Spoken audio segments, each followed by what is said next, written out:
Yung sa amin dito, teacher 3 ako. Binawasan sa tax ngayon. Tax last year at tax sa PBB 2021 daw.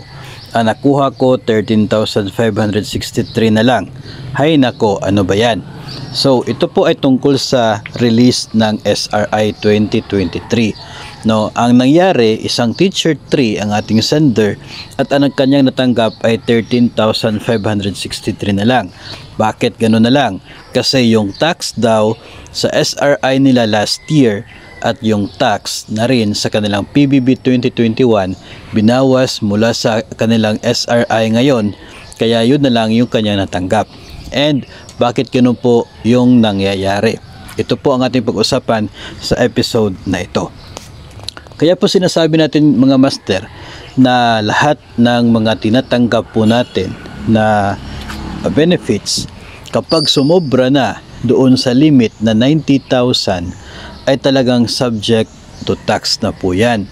Ngayon, kung ang inyo pong SRI 2022 no, ay yung portion po doon ay nirelease sa inyo ngayong taon o kaya ay late last year na.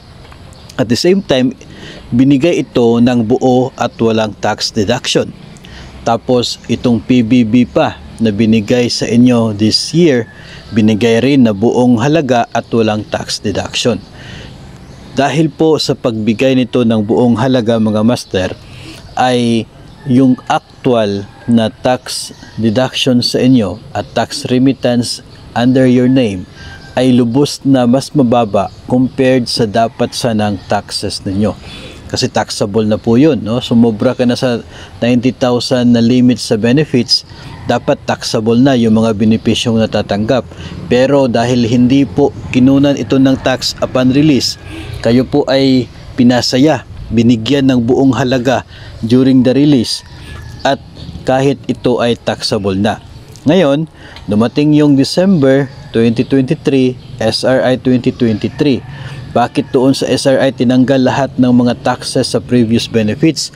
Kasi matatapos ang taong ito na mayroon kang underpayment sa taxes mo kung hindi yan gagawin. Wala na rin silang sahod na kung saan doon i-adjust itong tax deductions. Kasi December na. No, siguro tapos na yung first half ng sweldo ninyo. Tapos na yung paggawa nila ng payroll for December.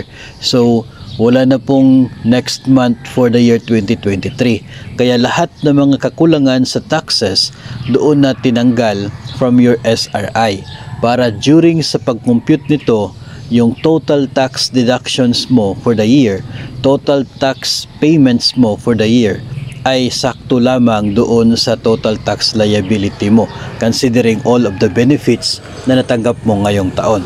Ang ganitong senaryo mga master ang dahilan kung bakit sinasabi natin na mas maganda na kapag taxable na ang isang benepisyo upon release ay babawasan agad ito ng tax. Huwag nang hintayin pa yung katapusan ng taon dahil posible na doon sa last mong benefit doon kukunin lahat. O kaya ay kapag magkaroon ng adjustment sa huling mga buwan ng taon, may tendency pa na magka-undead ka, no? Kung doon pa sa last 3 months ng taon yung adjustment sa taxes, ang tendency niyan tataas yung tax deduction mo, so liliit yung net take home pay mo. Kung 5,000 na lamang yung balance sa net pay, ang mangyayari niyan, magkakaroon ka ng undeducted obligation. So mas maganda talaga na upon release nung PBB 2021 o kaya ay noong SRI 2022, dapat kung taxable na yung level mo sa benefits mo, tinanggalan na siya kaagad ng taxes kasi nga maaaring makakaapekto sa huling bahagi ng taon if ever di po ginawa. At ito na nga po yung nangyari sa sender natin na isa pong teacher 3 na nasa 13,000 na lamang yung nakuhang SRI dahil doon sa taxes ng previous SRI at PBB na hindi kinaltas upon release. So, yun po mga master ay isa pong totoong istorya, pangyayari na posible rin po mangyayari sa kasama po natin na iba, no? Yung mga masayang tumatanggap ngayon kasi buong buo yung nakuha nila kahit alam nila na yung level ng kanilang benefits ay doon na sa taxable level.